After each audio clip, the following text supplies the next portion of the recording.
श्री स्वामी समर्थ. तुम्ही अक्कलकोटला जाणार असाल तर ही 11 ठिकाणं नक्की पहा. नंबर 1, वटवृक्ष मठ. इथे श्री स्वामी समर्थांनी वटवृक्षाखाली अनेक वर्ष वास्तव्य केलं, म्हणून आजही हजारो भक्त इथे दर्शनासाठी येतात. नंबर 2, समाधी मठ. इथे श्री स्वामी समर्थांची पवित्र समाधी आहे. भक्तांसाठी हे ठिकाण म्हणजे श्रद्धेचं आणि शांततेचं केंद्र मानलं जातं. नंबर 3, बाळप्पा मठ. स्वामी समर्थांचे परम भक्त बाळप्पा महाराज यांचे हे ठिकाण. इथे स्वामींच्या सेवेत राहिलेल्या बाळप्पा महाराजांची कथा आजही सांगितली जाते. नंबर 4, खंडोबा मंदिर. अक्कलकोटमधील एक प्राचीन मंदिर. इथे भगवान खंडोबाची पूजा केली जाते. नंबर 5, राजा फतेसिंह संग्रहालय.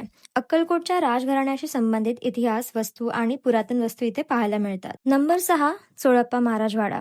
स्वामी समर्थांचे भक्त चोळप्पा महाराज यांच्या घरी स्वामी समर्थ काही काळ राहिले. आजही वाडा भक्तांसाठी खुला आहे. नंबर 7, तुळजाभवानी मंदिर. देवी तुळजाभवानीचे हे मंदिर भक्तांसाठी शक्तीचे प्रतीक आहे. नंबर 8, स्वामी समर्थ वाटिका. शांत वातावरण, सुंदर बाग आणि स्वामींची सुंदर अशी मूर्ती तुम्हाला इथे पाहायला मिळते. नंबर 9, छत्रपती शिवाजी महाराज संग्रहालय. इथे शिवकालीन वस्तू आणि माहिती पाहायला मिळते. नंबर 10, हक्क्याचे मारुती. अक्कलकोटमधील प्रसिद्ध मारुती मंदिर. नंबर 11, राजेराय मठ. स्वामी समर्थांच्या भक्ताशी संबंधित हे शांत आणि आध्यात्मिक ठिकाण. हा व्हिडिओ नक्की सेव आणि शेअर करा.